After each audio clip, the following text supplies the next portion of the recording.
मंदिर की संपत्ति कोई सरकारी खजाना नहीं है कि मंत्री के बयान से उसका इस्तेमाल तय कर दिया जाए। देवता ही मंदिर का वास्तविक स्वामी है, सरकार या अधिकारी नहीं। कार्यकारी अधिकारी एक अस्थायी व्यवस्था है, उसे स्थायी सत्ता की तरह नहीं चलाया जा सकता। ट्रस्टी बोर्ड को दरकिनार कर कर लिया गया हर फैसला कानून की नजर में संदिग्ध है। मंदिर की आय को उसके उद्देश्य से हटाकर इस्तेमाल करना देवता के अधिकार के खिलाफ है। मंदिर को व्यावसायिक परियोजनाओं में बदलना उसकी परंपरा, आगम और स्थल पुराण के खिलाफ है। मंदिर को किसी निजी जागीर की तरह नहीं चलाया जा सकता। पुरातात्विक और धार्मिक स्थलों में किसी भी निर्माण के लिए वैधानिक अनुमति अनिवार्य है। ये तमाम लाइनें आपको एक ऐसे फैसले की सुनाई जा रही हैं जो तमिलनाडु में फिर एक बार डीएमके के मुंह पर तमाचा है, वो भी हाई कोर्ट्स का, कि किस तरह से डीएमके और उसका बनाया हुआ एक मंत्रालय एचआरएनसीई किस तरह से इस देश की सनातन आस्थाओं की जड़ों को हिलाने पर लगा हुआ है। और ये तमिलनाडु में चल रहा 50 साल से लंबा एक सुनियोजित षड्यंत्र है जो मंदिर नाम की संस्था को खत्म करने का निरंतर प्रयास है। लेकिन इस बार फिर हाई कोर्ट सामने आया है, और वो भी इतने बड़े मामले के कि ये मामला अब इस देश की बहुत सारी किताबों में लिखा जाएगा। तो याद रखिए, आपका स्वागत है फिर एक बार सुबह में एक नई कहानी के साथ, और वो भी जिसका आपको मालूम नहीं कि किस तरह से तमिलनाडु में सनातन के साथ दुर्व्यवहार हो रहा है। चलिए तो हम लोग शुरू करते हैं। ये है श्री कल्ला झगर पेरुमल मंदिर, जिसको अलवर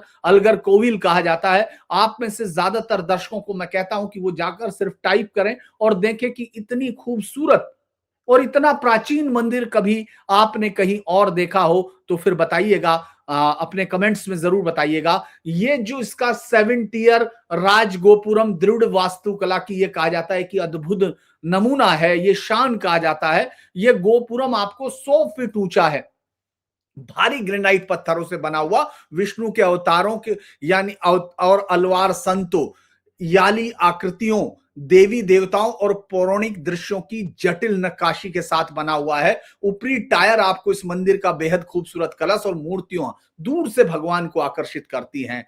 ये जो लेकिन इस पर एक जबरदस्त तरीके से मंदिर के द्वार पर खड़े खैर द्वारपाल हैं, लेकिन ये जो मंदिर है जो पवित्रता का प्रतीक माना जाता है, वहां इस पूरे जो Tamil Nadu HR and CE department और डीएम के सरकार की नीतियों ने इस पवित्र स्थल को व्यावसायिक एक यानी आइकॉनिक प्रोजेक्ट का शिकार बनाने की कोशिश की थी, और ये शिकार चल रहा था।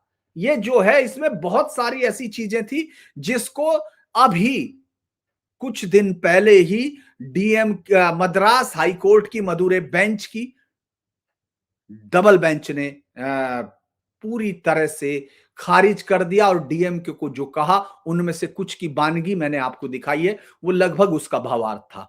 दरअसल ऑनरेबल जस्टिस अनीता सुमंत जिन्होंने ये फैसला लिखा है, और जस्टिस सी कुमारप्पन की बेंच ने राज्य सरकार के जीओ एसएम नंबर 130 8 मार्च 2024 को जो उसका टूरिस्ट डिपार्टमेंट का उसके जियो को क्रैश कर दिया, यानी जो ऑर्डर उन्होंने दिया था उसको क्रैश कर दिया, क्योंकि 40 करोड़ का प्रोजेक्ट था। ये सरप्लस मनी कहा गया। कोर्ट ने एक एक चीज को इस तरह से किया है कि आप तमिलनाडु में जिस तरह की लूट, आज मैं आपको विस्तार से बताऊंगा, जिसमें से आप लोग इस वीडियो को अंत तक देखिए। मेरा आपसे बस अनुरोध है कि इस वीडियो को अंत तक देखिए, वीडियो को लाइक कीजिए, वीडियो को सब्सक्राइब कीजिए, और सबसे बड़ी बात है, अगर आप इसको हाइप करते हैं तो ज्यादातर लोगों तक ये पहुंचेगा जिनको समझने के लिए जरूरी है कि आखिर क्यों डीएमके सनातन के खिलाफ एक निरंतर टायरेड पर रहा, किस तरह से रहा, इसको मैं बताऊंगा। लेकिन ये जो बेंच थी, इसमें 40 करोड़ का एक प्रोजेक्ट उन्होंने कहा ये आइकॉनिक प्रोजेक्ट होगा, और मंदिर के जो सरप्लस पैसा है उससे ये चलना था। ये यात्री निवास, दुकानें, toilet block, VIP guest house, parking, arch कर क्वार्टर्स, एसटीपी और किले की दीवारों का व्यावसायिक विकास करने का था। कोर्ट ने साफ कहा कि सेक्शन 36 की मंजूरी के बिना सरप्लस फंड का इस्तेमाल करना गैर कानूनी है। ट्रस्टीज सर्वोच्च है। कार्यकारी अधिकारी ईओ या फिट पर्सन है, यानी केवल अस्थायी स्टाफ है। मैं आपको यह बताऊंगा कि किस तरह से एचआरएनसीई डिपार्टमेंट के ईओज इस पूरे तमिलनाडु में जो सदियों हजारों साल पुराने 1,500 साल मंदिरों के साथ वो क्या कर रहे हैं, और किस तरह से सरकार ने ट्रस्टियों को खत्म करके, यानी जिन्होंने कभी वो मंदिर जब बनाने के लिए और सनातन की जो परंपराएं हैं, आगम है, तमाम चीजों के लिए वो जो चल रहे थे, उन ट्रस्टियों को बिल्कुल निरीह कर दिया या उनका सिर्फ अपनी मर्जी से इस्तेमाल किया, क्योंकि ईओ जैसी व्यवस्था जो अस्थायी व्यवस्था है जिसका ट्रांसफर होना चाहिए, उसका इस्तेमाल वहां तमिलनाडु सरकार अपने लिए इस पूरे सिस्टम को और सनातन को तबाह करने के लिए कर रही है। मंदिरों को तबाह करना एक साजिश है, मैं आपको वो साबित करूंगा, मैं आपको बताऊंगा, मैं कोई ऐसे शब्द नहीं कह रहा हूं। क्यों वो मंदिरों को तबाह करना चाहते हैं? क्योंकि वो इसको अपने सामने, अपनी आइडियोलॉजी के सामने एक सबसे बड़ी चुनौती है। लेकिन पहले हम इस फैसले को सुन लेते हैं। ट्रस्टीज उन्होंने कहा सर्वोच्च है, कार्यकारी अधिकारी अस्थायी स्टाफ है, और 1966 से लगभग 60 सालों तक ईओ का जो ये एकदम अनिश्चित कालीन कब्जा जो हुआ है, ये ट्रेविसिटी ऑफ लॉ है, यानी कानून की विडंबना है। राज्य मंदिरों को अपनी व्यक्तिगत जागीर नहीं बना सकते। फंड्स को कच्चे व्यावसायिक विकास, क्रॉस कमर्शियल डेवलपमेंट के लिए डाइवर्ट नहीं किया जा सकता। विरासत, आगम शास्त्र, एएसआई अनुमति और लोकल प्लानिंग अनिवार्य है। प्राचीन श्राइन्स या जलाशयों जैसे अग्नि पुष्करणी के पास कंक्रीट संरचनाएं नहीं बनाई जा सकती। प्रस्ताव ट्रस्टीज से आए, मंत्री या सरकार से नहीं। कोर्ट के जो आदेश हैं वो आप सुन लीजिए, जो सबसे बड़े आदेश हैं। ये मंदिर मैंने आपको पहले बताया, तमिलनाडु के तमाम मंदिरों में से जो सबसे बड़े, जिनकी पवित्रता और जिनकी प्राचीनता पर किसी को कोई संदेह नहीं, कोई सवाल नहीं, और जिसके लिए कभी कोई विवाद नहीं हुआ, उनमें से एक है। और कोर्ट का आदेश है फंड वापस करें, नया ट्रस्टी बोर्ड तुरंत गठित करें, क्योंकि ये पुराना जो ट्रस्टी बोर्ड था वो अक्टूबर 2025 में समाप्त हो गया। 3 महीने में साइट रिस्टोरेशन करना है। जो वासंथा मंडप है वहां से रबल हटाए जाने हैं, म्यूरल पेंटिंग बचानी है, मूल पत्थरों से दीवारें, इलीगल बिल्डिंग्स एसटीपी हटाए जाए, नंदवनम और करुम अमारी अम्मन रिस्टोर करना है, एएसआई और लोकल क्लियरेंस लेनी है, अनुपालन रिपोर्ट आपको फाइल करनी है। कोई नया कमर्शियल वर्क नहीं। यह फैसला देवताओं के हितों को सर्वोपरि मानते हुए पारेंस पैट्रिस जूरिस्डिक्शन का इस्तेमाल करता है। मैं आपको ये बताऊंगा कि मंदिरों के खिलाफ कैसे ये शुरू हुआ। डीएमके के लिए सिर्फ ये कोई सनातन पर ये कोई वो मंदिरों के पीछे क्यों है ये भी बताएंगे। लेकिन आप पहले श्री कल्लाझगर जो मंदिर है इसका एक विस्तृत इतिहास आपके साथ में बात कर लूं, क्योंकि ये जो बहुत बड़ी चीज थी। ये मंदिर 108 दिव्य देशों का प्रमुख वैष्णव तीर्थ है। मुख्य देवता सुंदरराजन पेरुमल या कल्लाझगर जो है स्टैंडिंग उसमें है, खड़े रूप में है। श्रीदेवी भूदेवी सहित देवी सुंदरवल्ली नाचियार है। द्रविड़ शैली में 2 एकड़ 7 टियर राजगोपुरम, जैसा मैंने आपको बताया। और ये तमाम चीजें, मुख्य द्वार अक्सर बंद, सुदर्शन चक्र साल में एक बार निकलता है। इसकी कहानी यह है कि ये जो मंडूक ऋषि यानी सुथापस से जुड़ी हुई है, दुर्वासा शाप से बने ऋषि वेंगई नदी के किनारे तपस्या कर रहे थे। विष्णु अलगर पहाड़ी से उतरकर मुक्ति देते हैं। चित्रे तिरुविझा अप्रैल से मई के बीच में चलता है, 30 दिन का। कल्लाझागर वेंगई पार करते हैं। मीनाक्षी सुंदरेश्वर विवाह के बाद देर से पहुंचते, यानी कल देर से, डिस्गाइज में कल्लार नाडु से। नुपुर गंगा जल से अभिषेक होता है, अन्य जल से मूर्ति काली पड़ जाती है। तो यमराज ने विष्णु पूजा कर विश्वकर्मा से ये मंदिर बनवाया।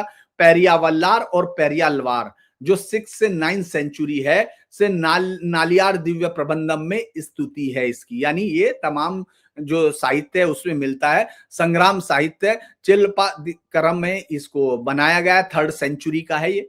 पांडे राजा मलध्वज को उन्होंने दर्शन दिए, तिरुमाई नालक कुछ इन्होंने रीति रिवाज किए, और उसके बाद ये तमाम सबसे आज तक इस मंदिर में दैनिक 6 काल पूजा होती है। वखानस आगम तंकले संप्रदाय का, अजगर हिल टैंक्स, पांडव और हनुमान आदि बहुत इंपॉर्टेंट है। यह मंदिर लोक परंपराओं वैष्णव भक्ति पांडे इतिहास का संगम है और भगवान विष्णु और शिव के बीच का एक जो समन्वय जो हमारी खूबसूरती के साथ अलग अलग साहित्य में होता है, उसमें इसको हम लोग देख सकते हैं। क्योंकि इसका जो वर्क ऑर्डर था, ये जो सरप्लस था, ये 96 करोड़ रुपए का सरप्लस था, जिसमें से घटकर 62 करोड़ रह गया, चूंकि ये सब इन्होंने बनाया था और इसको गलत इस्तेमाल कहा गया। ये सब चीजें, अब हम इसको आपके पास उस पूरी खबर के लिए चलते हैं, जिसके लिए हमने कहा कि ये आखिर इस तरह के मंदिरों के साथ कोई एक कहानी नहीं हो रही है, ये है क्या, इसको आपको जरा ध्यान से सुनना होगा, तभी आप ये समझ पाएंगे कि आखिर ये जो इनके साथ कंटिन्यू चल रहा है, ऐसा क्यों हो रहा है। दरअसल तमिलनाडु में मंदिरों को लेकर जो कुछ घट रहा है, उसे केवल अगर आप प्रशासनिक अव्यवस्था या भ्रष्टाचार के चश्मे से देखेंगे तो मूल बात हमेशा छूट जाएगी। सवाल यहां कोई पैसों का या जमीन का नहीं, न केवल सरकार के किसी के अच्छे बुरे इरादे का, ये उस गहरी वैचारिक धारा का परिणाम है जिसमें राज्य ने खुद को सनातन परंपरा से ऊपर मान लिया, मंदिर को एक जीवित धार्मिक इकाई की बजाय एक सामाजिक समस्या, एक संसाधन और अंततः एक प्रबंधनीय संपत्ति के रूप में देखना शुरू कर दिया। द्रविड़ जो विचार आंदोलन की विचारधारा में मंदिर कभी श्रद्धा का केंद्र नहीं रहे, वो एक प्रतीक माने जाते हैं, ऐसा प्रतीक जिसमें जाति, सत्ता और इतिहास की परतें एक दूसरे में गुथी हुई हों। पेरियार का आक्रोश ईश्वर के विचार से ज्यादा, रामासामी नायकर को परिवार कहा जाता है, यानी पूज्य नेता, यानी बड़ा नेता, उसका आक्रोश ईश्वर के विचार से अधिक उस सामाजिक संरचना के विरुद्ध था जिसे वह मंदिरों के द्वारा पुनरुत्पादित होते हुए देखता था, यानी एक के बाद एक वो रोज बनती हैं। समस्या ये थी कि इस आलोचना का आधार उसको लगता था सुधार में नहीं बल्कि अधिग्रहण कर लिया जाए। राज्य ने ये मान लिया, मतलब इस विचारधारा का मानना ये है कि मंदिर सामाजिक बुराई के वाहक हैं, अगर उनको राज्य के उसमें लिया जाए तो वो नैतिक रूप से उचित है, आवश्यक है। यहां देवता को नाबालिग और सरकार को उसका जो संरक्षक मानने की वो थी, इसी ने एचआरएनसी जैसी व्यवस्थाओं को धर्म दिया, आधार दिया। 1959 में एचआरएनसी का अधिनियम अक्सर नियमन के शब्द से ढका जाता है कि नियम बनाने हैं, लेकिन व्यवहार में ये तमिलनाडु का सबसे बड़ा धार्मिक अधिग्रहण था। इस हजारों वर्षों से बनी हुई संस्थाएं एक झटके में सरकार के अंदर आ गई, उनको सरकारी फाइलों का हिस्सा बना दिया गया और तर्क दिया गया कि मंदिर को, राज्य के मंदिरों को भ्रष्ट पुजारियों और स्वार्थी ट्रस्टियों से बचाया जा रहा है। लेकिन इस तर्क की परीक्षा वही फेल हो गई कि जब ये वाला तर्क चर्चों और दरगाहों पर लागू नहीं किया, क्योंकि इसका कोई भी संवैधानिक उत्तर आज तक आपके पास नहीं है, सिवाय इसके कि साहब वो 25 से 29 तक उनको यह अधिकार है। चूंकि ये धर्मनिरपेक्षता की बात नहीं, ये चयनात्मक नियंत्रण था। उन पर धीरे धीरे मंदिरों को 3 श्रेणियों में इन्होंने देखना शुरू किया: राजस्व का स्रोत, अचल संपत्ति का भंडार और पर्यटन की संभावना। इस दृष्टि में देवता गौण हो गए, मंदिर के साथ की पवित्रता जैसे कहीं खो गई हो। आगम स्थल, पुराण, परंपरा और स्थानीय समुदाय की स्मृति, जिसमें वो देवता अपने से प्रकट होते हैं, समाज के साथ साथ चलते हैं, उसको भावनात्मक कहकर किनारे लगा दिया गया। फाइलों में केवल बैलेंस शीट और प्रोजेक्ट रिपोर्ट चलने लगी और यहीं से सरप्लस जैसा शब्द खतरनाक अर्थों में जन्म लेता है। सरप्लस कहना अपने आप ये मान लेना है कि देवता की आवश्यकताएं सीमित है, परंपरा स्थिर है और राज्य भविष्य को वर्तमान से बेहतर समझता है। और मद्रास हाई कोर्ट ने कल्ला झगर वाले मामले में इसी धारणा पर सबसे बड़ी चोट की है, जब उसने कहा कि मंदिर में सरप्लस नहीं होता, केवल भविष्य की अधूरी जिम्मेदारियां होती हैं। कल जगर का मामला इसलिए भी असाधारण है क्योंकि इस मामले में कोर्ट ने बिना किसी घुमाव के सीधा कह दिया कि साहब ट्रस्टी सर्वोच्च हैं, ये ईओ आप हटाइए। ये इसका बातचीत आपको लगा होगा है, लेकिन इसका निहितार्थ बहुत ही विस्फोटक है, क्योंकि ईओ व्यवस्था पूरी समानांतर सत्ता संरचना बना दी गई। ऐसी संरचना जिसमें ट्रांसफर होने वाला एक सरकारी अधिकारी दशकों पुरानी परंपराओं और स्थानीय समाज के ऊपर बैठा दिया गया। तो ट्रस्टी बोर्ड नियुक्त न करके इस अस्थायी व्यवस्था को स्थायी बना देना प्रशासनिक चूक नहीं कही जाती, ये एक स्थायी सोची समझी गई नीति है। अदालत ने इसको पर्सनल फिफडम कहा है। अदालत ने कहा है ये कि केवल वो उसको जब वो केवल स्थानीय वो शब्दों का प्रयोग कर रही है तो वो राज्य की मानसिकता बता रही है कि मंदिर का इस्तेमाल एक जागीर की तरह किया जा रहा है। जो ये इतनी बड़ी चीज वो बोल रही है और इस पूरे ढांचे का ठोस रूप मंदिर भूमि के साथ दिखता है। किस तरह से ये मंदिर की भूमिका तमिलनाडु में देवताओं की जमीन को धीरे धीरे एक आइडल एसेट के तौर पर देखा गया, जो पड़ी है, जिसका कोई उससे फायदा नहीं हो रहा है, उसे पब्लिक पर्पज के नाम पर समायोजित किया जाना शुरू किया गया। सड़क, बस स्टैंड, कॉलेज, सरकारी इमारत सब नेक उद्देश्य बताए गए, लेकिन प्रश्न प्रश्न ये था कि ये नेक उद्देश्य बाकी सबके लिए तो नहीं है। नेक उद्देश्य सिर्फ मंदिरों की जमीन के साथ है। प्रश्न ये था कि क्या मंदिर राज्य की सरकारी योजनाओं को पूरा करने के लिए है? जबकि जब भूमि एक बार पब्लिक पर्पज के नाम पे निकल गई तो देवता के अधिकार तो सिर्फ कागजों में रह गए, क्योंकि वो मंदिर वो तो चली गई, वो तो पब्लिक प्रॉपर्टी में चली गई।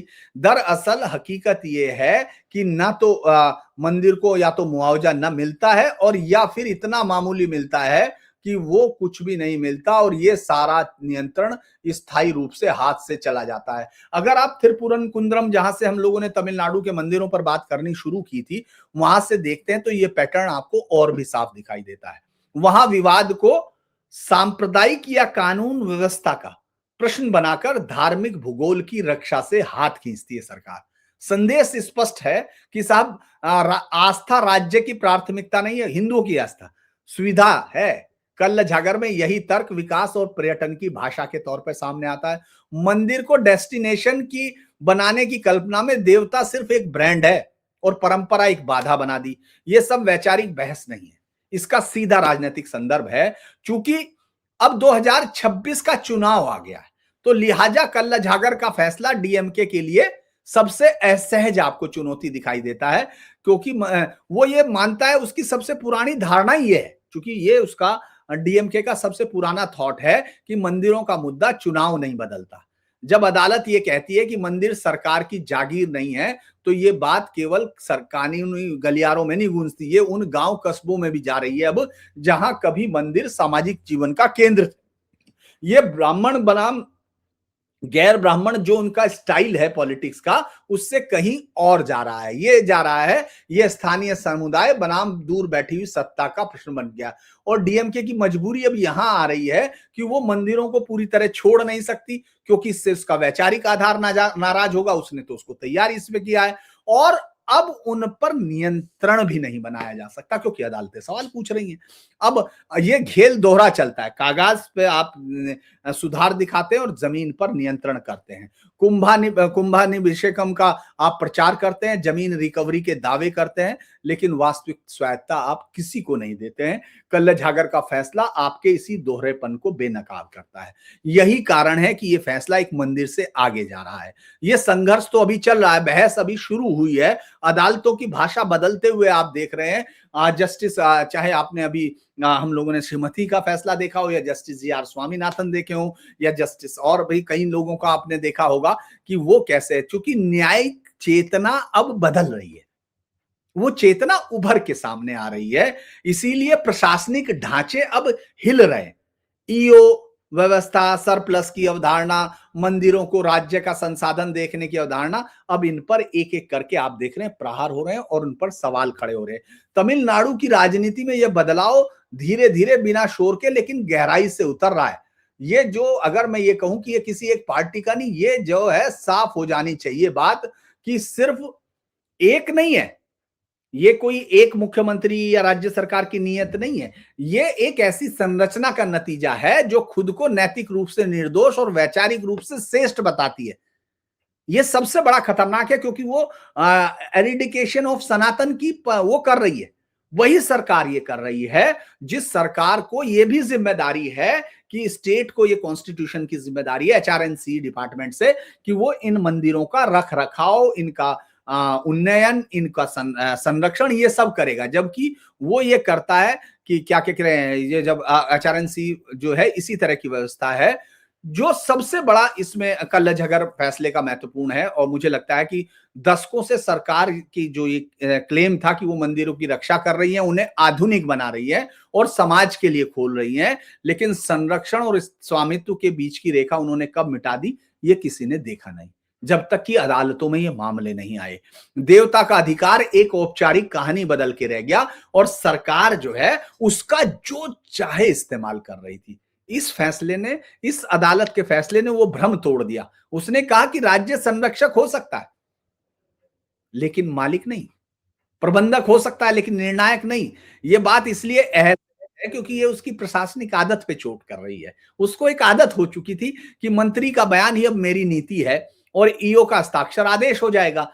लेकिन ये आदत केवल मंदिरों की समिति में नहीं थी, लेकिन वहां एक जीवित धार्मिक इकाई यानी देवता जो कागजों में बदल दिया गया। अदालत कहती है कि देवता एक जुडिशियस पर्सन है, जुरिडिकल पर्सन है। आप उसको केवल वो सिर्फ एक कागज में लिखा हुआ नहीं, वो याद दिलाती है कि साहब वो कोई विभाग नहीं है।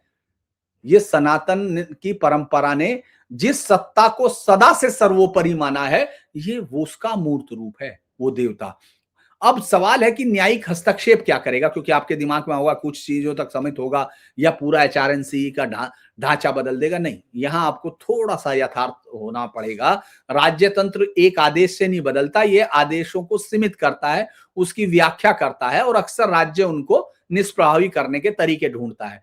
लेकिन हम इन मामलों में क्या देख रहे हैं? हम देख रहे हैं न्यायिक भाषा बदल रही है।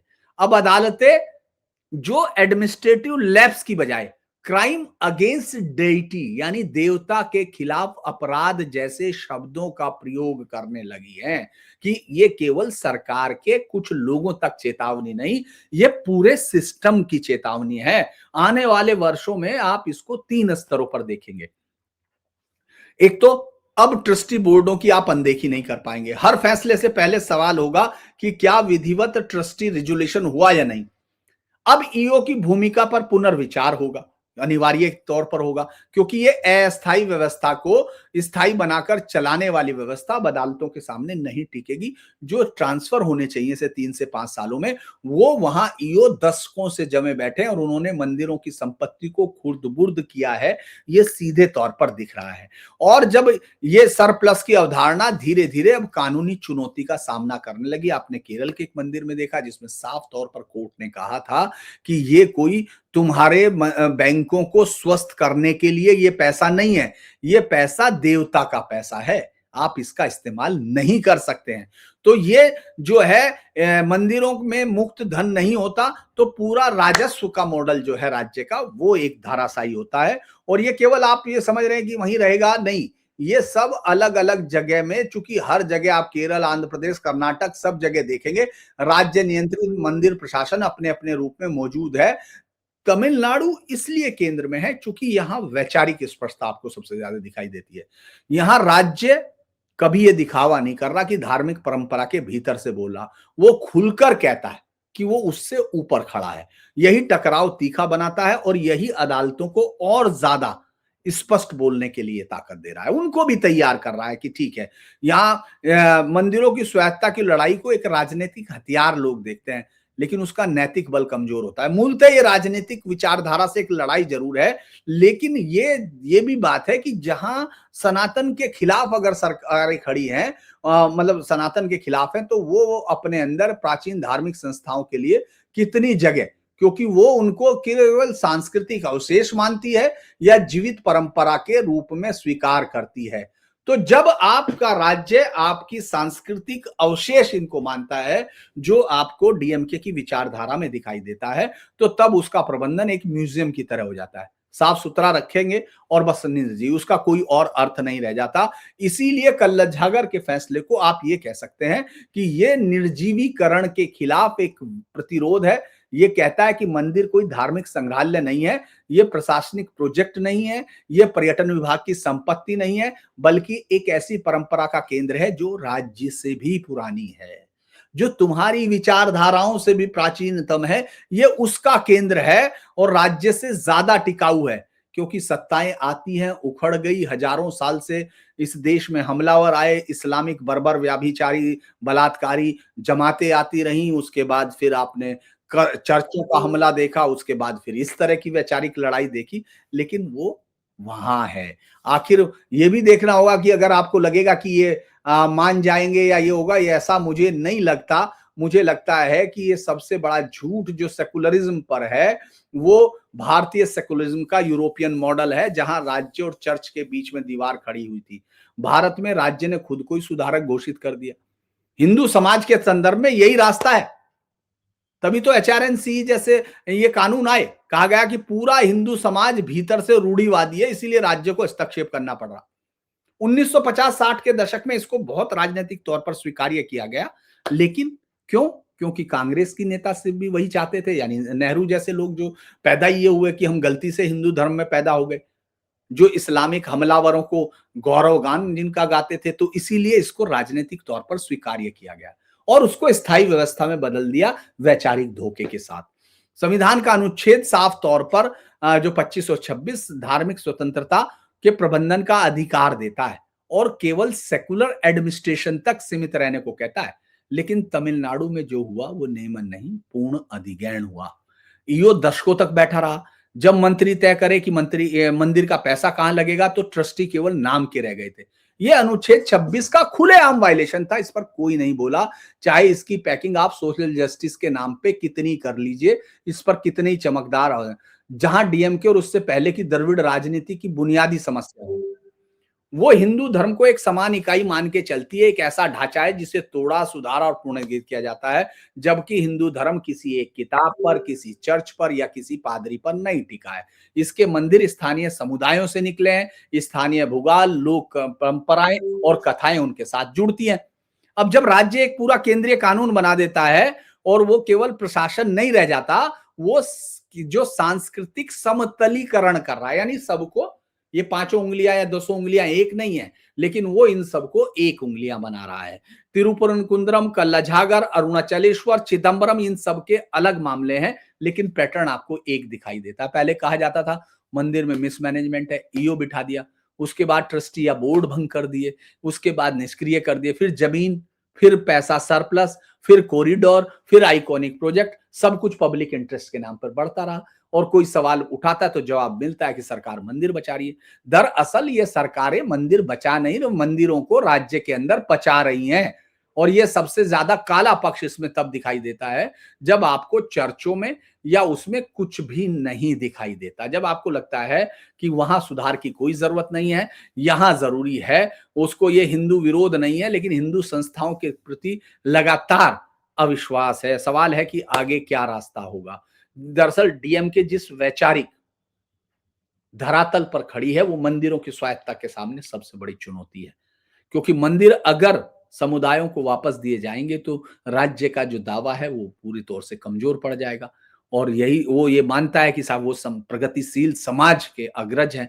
तो ये वजह है कि हर बार आपने देखा होगा फैसले जरूर हो रहे, लेकिन जमीनी तौर पर बदलाव आपको दिख नहीं रहा है, क्योंकि आदेश का पालन होने की बजाय वो आत्मा के अंदर बदलाव की बात नहीं करते। यही अगर चलता रहता तो अगले और चलता रहा तो अगले 10-15 साल में सरकारी मंदिर 2 तरह के हो जाएंगे। एक जो पूरी तरह से सरकारी ढांचे में समाहित हो जाएंगे और पूजा एक प्रक्रिया बन जाएगी, त्योहार एक इवेंट और देवता एक तरह का हेरिटेज आइकन। दूसरे वहां बिना किसी परंपरा फाइल के जिंदा रह जाएगी। तो जो सबसे ज्यादा मंदिर जिनको कुचला जाने की उम्मीद है, वो रिसोर्सफुल रिच होंगे। तो ये रेवेन्यू पोटेंशियल का आइडिया बदलना होगा। मुझे लगता है कि ये सवाल बहुत बार बार खड़े होंगे, क्योंकि मैं तमिलनाडु के हाल फिलहाल के कुंदरम मंदिर है जो पहाड़ी पर है, आपको मालूम है, सिकंदर बादशाह, उस पर मैं डिटेल से बता चुका, इसलिए मैं कहता हूं कि टेंपल मैनेजमेंट को राइट है, ट्रेसपास पे केस क्यों नहीं किया गया है। दूसरा तिरुचेंदूर मंदिर सुब्रमण्यम स्वामी का है, चर्च ने फर्जी डॉक्यूमेंट से टेंपल लैंड पे कब्जा किया, जमीनों पे कब्जा किया। इसमें याद होगा मंदिर में हाई कोर्ट ने रिस्टोरेशन का ऑर्डर दे रखा है, लेकिन कंप्लाइंस अब तक खराब है। अरुलमेगु अन्नामलाई नाथ टेंपल है, ये 110 करोड़ रुपए की मूल्य देवताओं को वापस की जा रही है, जो मैंने आपको बताया ट्रस्टी बिना रेजुलेशन के कॉन्फ्लिक्ट ऑफ इंटरेस्ट में है। तिरुनेलवेली मस्जिद में 1100 एकड़ क्लेम रिजेक्टेड किया गया, जो उसने तिरुनेलवेली मस्जिद ने कहा था कि हमारे 1100 एकड़ जो ज़मीन है ये है, सिर्फ 2.34 एकड़ को वैलिड माना। चेन्नई में 40 वर्ष पुरानी मस्जिद टेम्पल लैंड पे है, उस पर डेमोलेशन होगा। तो ये तमाम अलग-अलग फैसले हम देख रहे हैं। तो मुझे लगता है कि आज तमिलनाडु में जो बदलाव की हवा है, क्योंकि आम आदमी को ये लग रहा है कि अब ये सरकार जो है सनातन को समाप्त करना चाहती है। उसने जितनी जातियों की विभिन्नताएँ उसमें डाली हैं, वो अब काम नहीं कर रही हैं। तो मुझे लगता है कि हमने इस इश्यू को आपको विस्तार से बताया। अगर आपको ये इश्यू अच्छा लगा हो और आप इसको शेयर करें, लाइक करें, सब्सक्राइब करें, साथ में चैनल को आप क्यूआर कोड दबा कर ऐसे करके मदद भी कर सकते हैं और सदस्य बनकर भी आप मदद कर सकते हैं। तो आज के लिए इतना ही। देखते रहिए धीरेन्द्र पुंडी न्यूज़ पॉइंट। आपका दिन शुभ हो।